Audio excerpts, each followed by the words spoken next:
Comunicaciones, recuperando el diseño original, presenta al maestro Mario Barroso con Semillas de Vida.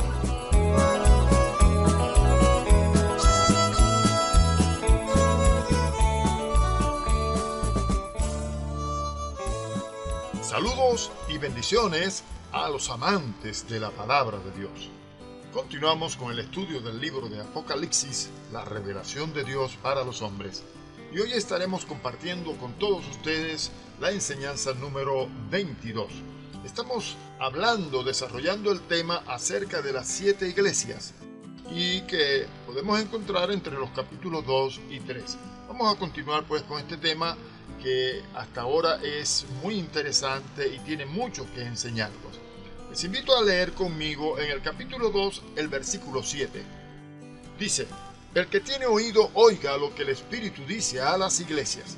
El que venciere, le daré a comer del árbol de la vida, el cual está en medio del paraíso de Dios.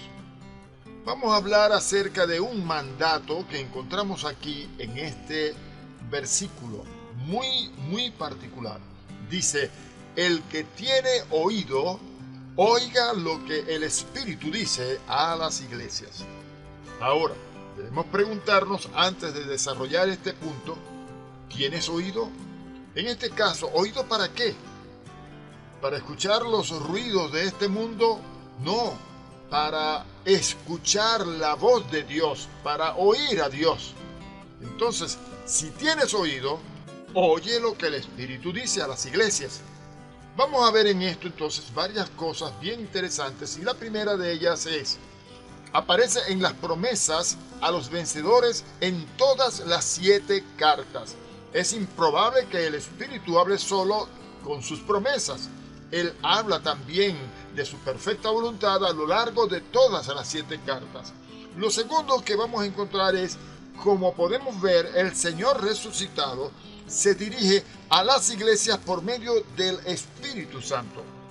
Esto está plenamente de acuerdo con la enseñanza de Jesús en los discursos del aposento alto. Si usted lee allá en el Evangelio de San Juan, en los capítulos 14 al 16, vamos a encontrar que abundantemente el Señor habla acerca de esto. Pero resaltemos especialmente lo que en el capítulo 16, versículos 12 al 15, nosotros encontramos. Dice: aún tengo muchas cosas que deciros, pero ahora no las podéis sobrellevar. Pero cuando venga el Espíritu de verdad, Él os guiará a toda la verdad, porque no hablará de su propia cuenta, sino que hablará todo lo que oyere, y os hará saber las cosas que habrán de venir. Él me glorificará, porque tomará de lo mío y os lo hará saber. Todo lo que tiene el Padre es mío. Por eso dije que tomará de lo mío y os lo hará saber. La tercera cosa aquí es que el creyente que venza lo logra por medio de la derrota que Cristo ha infligido sobre los poderes del mal. No por causa de sus méritos personales o propios, no por causa de ninguna otra opción, solamente por lo que Cristo hizo por nosotros en la cruz. Él comparte la victoria del Señor, como lo leemos allá en el capítulo 12 y en el versículo 11, que dice: y ellos le han vencido por medio de la sangre del Cordero. Esto es, por medio del sacrificio realizado por Cristo en la cruz del Calvario, y de la palabra del testimonio de ellos, y menospreciaron sus vidas hasta la muerte. Vamos a leer allá en Juan el versículo 31, o los versículos 31 al 32 del capítulo 12, y luego vamos a leer en el capítulo 16 el versículo 33. Leemos: ahora es el juicio de este mundo.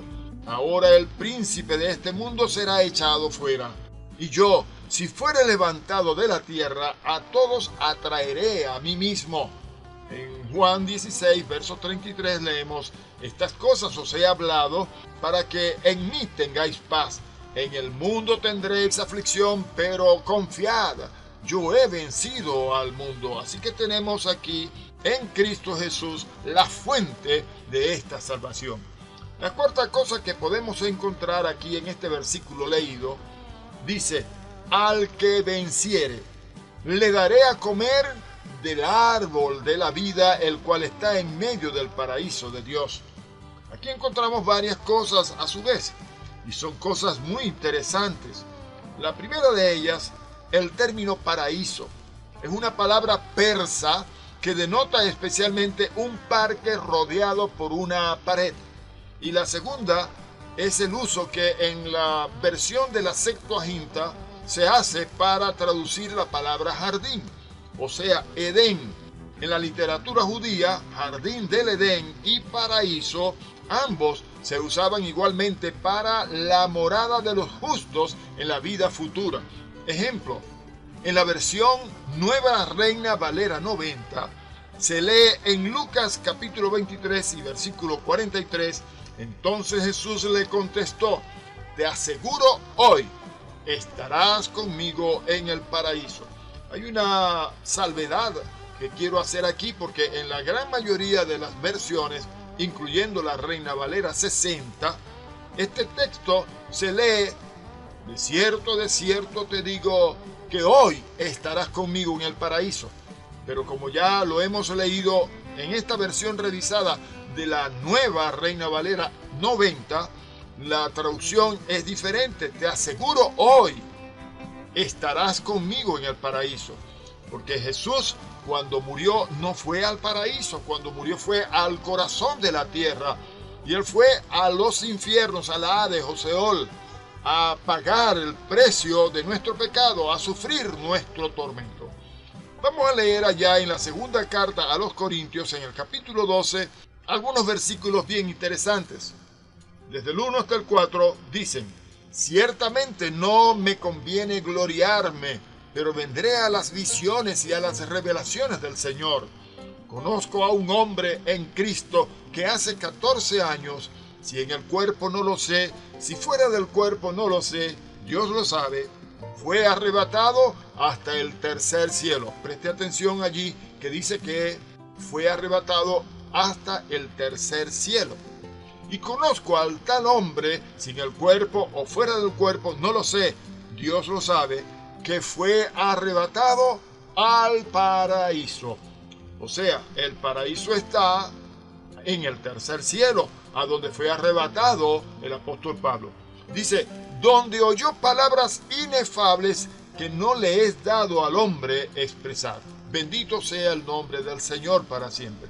Así que tenemos aquí que este término paraíso está conectado con el tercer cielo y es el lugar a donde irán todos aquellos que han recibido la promesa por cuanto han creído que Jesucristo es el Señor.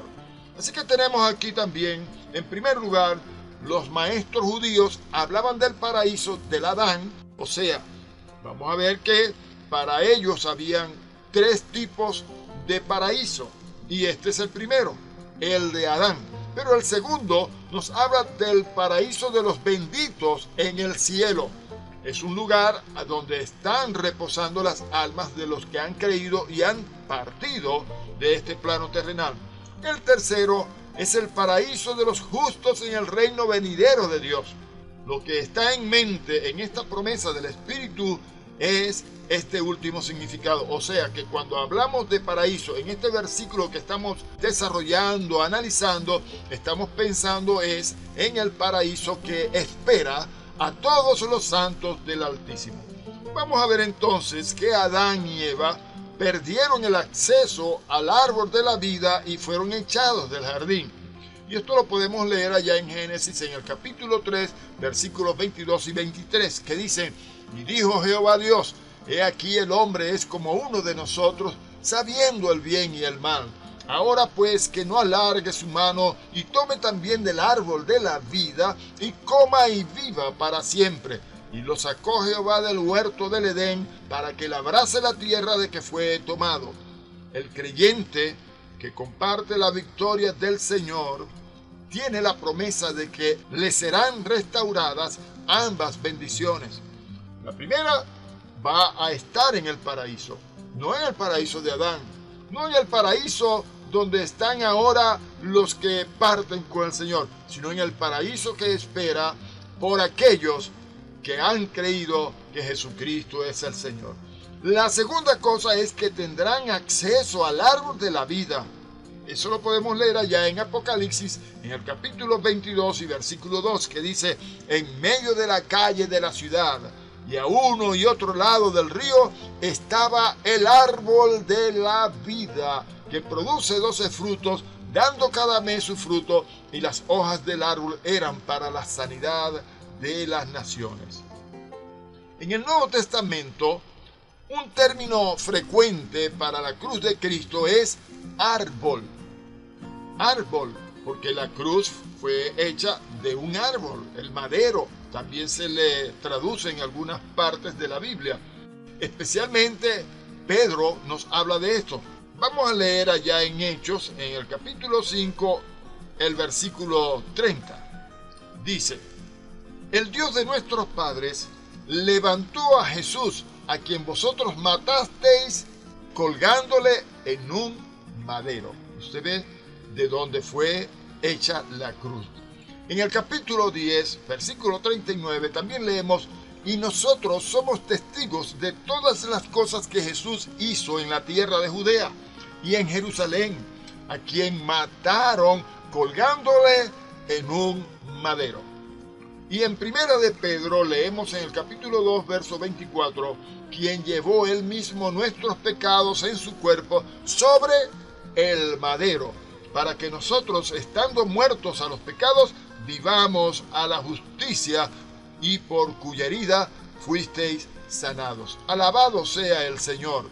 Así que tenemos aquí que el templo de Artemisa, allá en Éfeso, que es la ciudad en donde está ubicada esta iglesia a quien el Señor le envía esta carta, se encontraba el templo de Artemisa. Ya hemos explicado que Artemisa es lo mismo que conocemos nosotros como el templo de la diosa Diana.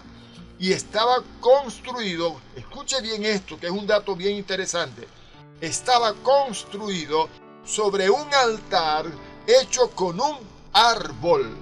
Así que para Dios o para el Señor expresarle más claramente la idea de lo que tenía para ellos, les habla con las mismas figuras que estos conocían, pues con frecuencia un árbol simbolizaba a Éfeso o a su diosa.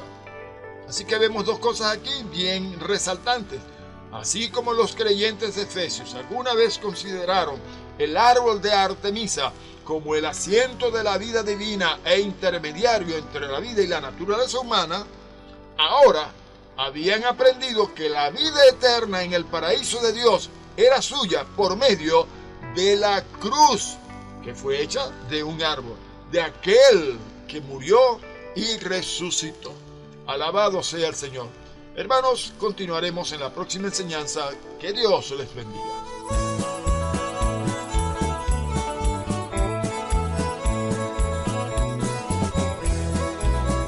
Esta serie continuará.